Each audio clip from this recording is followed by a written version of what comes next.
ایک اللہ والا مست ملنگ بابا کہیں جا رہا تھا۔ دوپہر کا وقت تھا، جاتے جاتے نیند کا غلبہ آنے لگا۔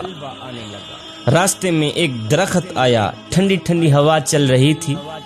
بزرگ درخت کے نیچے کچھ دیر کے لیے سو گیا۔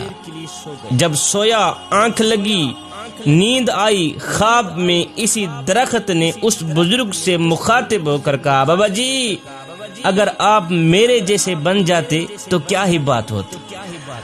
اللہ، خواب کی دنیا میں جس درخت کے نیچے بابا جی سویا ہوا تھا، اسی درخت نے بابا جی سے مخاطب ہو کر کہا، بابا جی اگر آپ میرے جیسے بن جاتے تو کیا ہی کمال کی بات ہوتی۔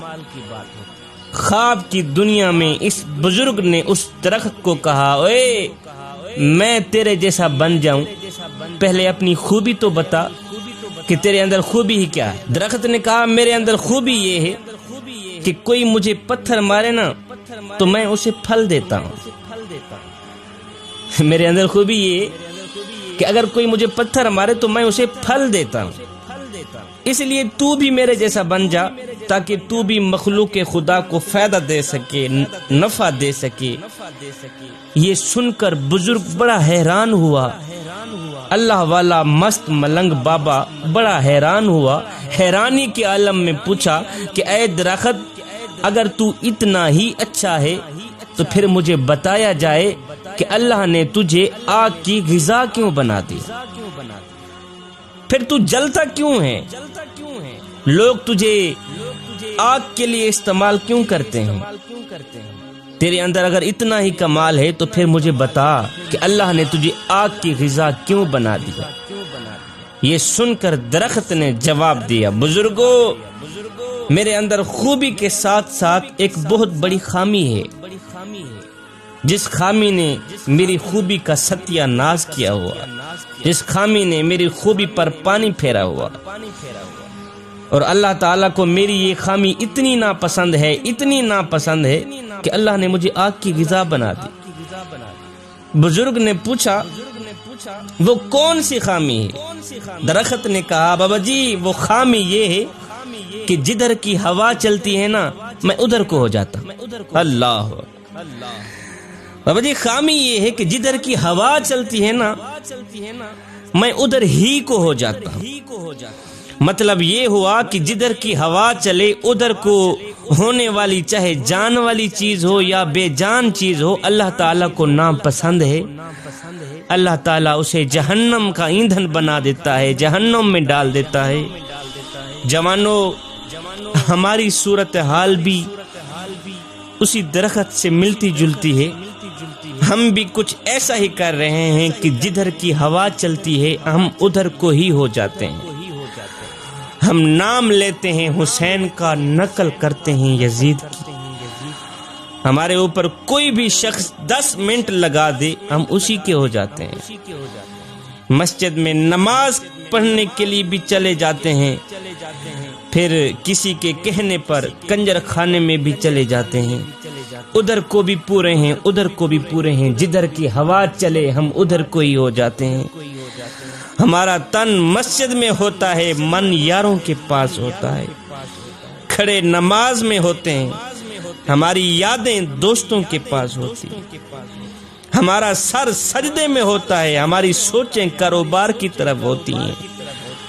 جوانوں، نماز میں بھی خالص بن جاؤ، رب کے عشق میں بھی خالص بن جاؤ۔ ادھر سے حضرت رابعہ بصری آ رہی تھی، ادھر سے ایک نوجوان جا رہا تھا۔ جب ایک دوسرے کے قریب آئے تو نوجوان نے کہا، رابعہ بصری میں تجھ سے بڑی محبت کرتا ہوں، تجھ سے بڑا عشق کرتا ہوں۔ رابعہ بصری نے کہا، اچھا تو مجھ سے بڑی محبت کرتا ہے، عشق کرتا ہے؟ اس نے کہا، ہاں میں تیرے ساتھ عشق کر بیٹھا ہوں، میں تجھے اپنانا چاہتا ہوں۔ رابعہ بصری نے کہا، اچھا اس طرح کر، میری ایک بہن ہے جو مجھ سے کہیں زیادہ خوبصورت ہے، میں چاہتی ہوں تو اسی سے ہی محبت کر لے، اسی سے ہی عشق کر لے، اسی کو ہی اپنا لے۔ اس نوجوان نے کہا، تیری وہ خوبصورت بہن کہاں ہے؟ رابعہ بصری نے کہا، وہ تیرے پیچھے کھڑی۔ اس نوجوان نے یک لس مڑ کر پیچھے دیکھا تو رابعہ بصری نے نوجوان کے منہ پر ایک تماچا مارا، کہا بدبخت انسان، محبت رابعہ بصری سے کرتا ہے تکتا غیروں کو ہے، ابھی ہو گیا ہے تیری محبت کا امتحان۔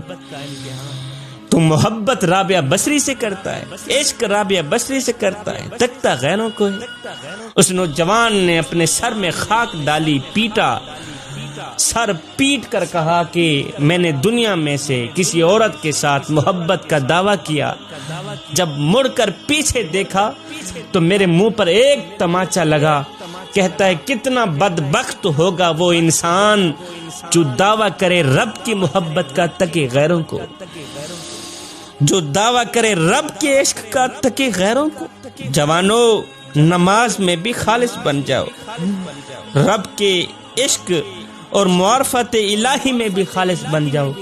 جب تم نماز میں، عشق میں، معرفت الہی میں خالص بن گئے تو پھر ایک لمحہ وہ بھی آنے والا ہے کہ اللہ خود فرمائے گا، وہ میرے بندے تو میرا ذکر زمین پہ بیٹھ کے کر، میں تیرا ذکر عرش بری پہ بیٹھ کے کرتا۔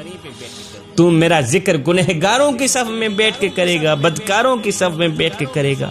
جب میں تیرا ذکر کروں گا تو گنہگاروں کی صف میں بیٹھ کے نہیں کروں گا، بلکہ معصوم فرشتوں کی صف میں۔ جدھر کی ہوا چلے ادھر کو نہ ہو جایا کریں جوانو، ایک اللہ کے بن جاؤ، ایک اللہ کے بن جاؤ۔ جب تم ایک اللہ کے بن گئے پھر دنیا میں بھی کامیاب بن جاؤ گے، آخرت میں بھی کامیاب بن جاؤ گے۔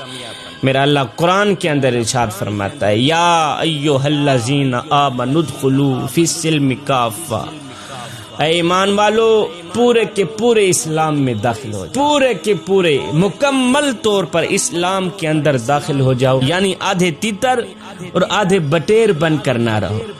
اگر کردار یہی ہوا تو پھر مثال وہی ہوگی کہ دھوبی کا کتا، نہ گھر کا نہ گھاٹ کا۔